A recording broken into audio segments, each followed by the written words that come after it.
नमस्कार प्रणाम भोजपुरिया भैया लोग। और सब बताएं कैसे बानी रुआ सब है। उम्मीद करता नहीं रुआ सब ठीक ठाक होखा भैया, और हमहू ठीक बानी। तो स्वागत बाटे आप सबके राइटर विजय बागी के चैनल पर। और आज उपस्थित बानी रुआ सबके बीच में लेके नवरात्रि स्पेशल देवी गीत, जौन की पखाउज के धुन बाटे। बढ़िया अगर घुड़की लगवा के बढ़िया म्यूजिक बनवा देता नहीं, आप बढ़िया ढंग से गायकी कर देता नहीं, तो गाना नवरात्र में पक्का हर पंडाल पर बजी भैया। तो चलिए देर न करते हुए मैटर के शुरुआत कर लिया कि आखिर गीत के कैसे गावे बा, का एकर धुन बा, का लय बा। लेकिन वीडियो स्टार्ट कर से पहले भी एगो बात बतावल चाह कि रुआ अगर नया सिंगर बानी आ सिंगिंग में इंटरेस्ट बा, अच्छा मैटर के तलाश में भटकतानी, सही ढंग के गीत नहीं खे मिलत, बढ़िया तुकबंदी नहीं खे मिलत, चाहे मन पसंद के मैटर नहीं खे मिलत, तो भैया अगर हमारा चैनल पर आ गई बानी तो एकदम निश्चिंत रही, निराश भैया की जरूरत नहीं है।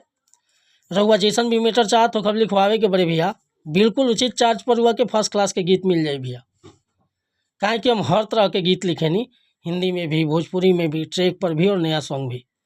कोनो प्रकार के मैटर लिखवाओ के बा, जैसे कि sad song, love song, orchestra song, धोबी गीत, पूर्वी गीत, भक्ति भजन, हर तरह के गीत मिली भैया।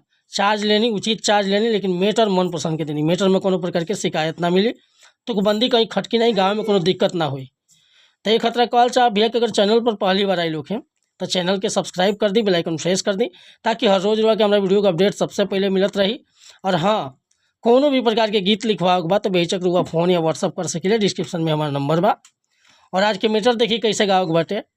यही नवरात्र के पावन महीना में गौरती अपना पति से कहती है बड़ा भाव से, अरे ले चल माई के दरबार ये बोलमुआ, हाँ ले चल माई के दरबार ये बोलमुआ, हई बड़ी दानी मोर माई महरनिया, अरे हई बड़ी दानी मोर माई महरनिया, आदि है अपनो जिंदगी सवार ये बोलमुआ, आ लेके चलो माई के दरबार ये बोलमुआ, अरे हई बड़ी दानी मोर माई महरनिया, कि हई बड़ी दानी मोर माई महरनिया, आदि है अपनो जिंदगी सवार ये बोलमुआ, ले चल माई के दरबार ये बोलमुआ।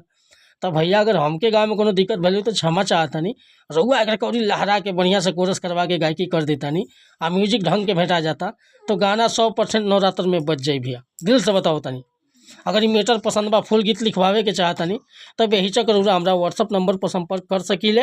व्हाट्सअप के नंबर बा 8874473128। कोनो प्रकार के मैटर लिखवाओ खोके, चाहे नया म्यूजिक बनवाओ खोके, बेहिचक रुआ संपर्क कर सकीले भैया। और वीडियो पसंद आई तो एगो लाइक करब, कमेंट करब, और चैनल पर अगर पहली बार आई लोग हैं भैया तो चैनल के सब्सक्राइब कर ले, काहे कि हर बार रुआ के ऐसा मैटर हर जगह ना मिले। एक खतरा कहता नहीं, फिर से अगला वीडियो में कुछ नया गाने के साथ, तब तक अनुमति चाहता नहीं। नमस्कार प्रणाम धन्यवाद भैया। जय हिंद, जय भारत, जय भोजपुरी समाज।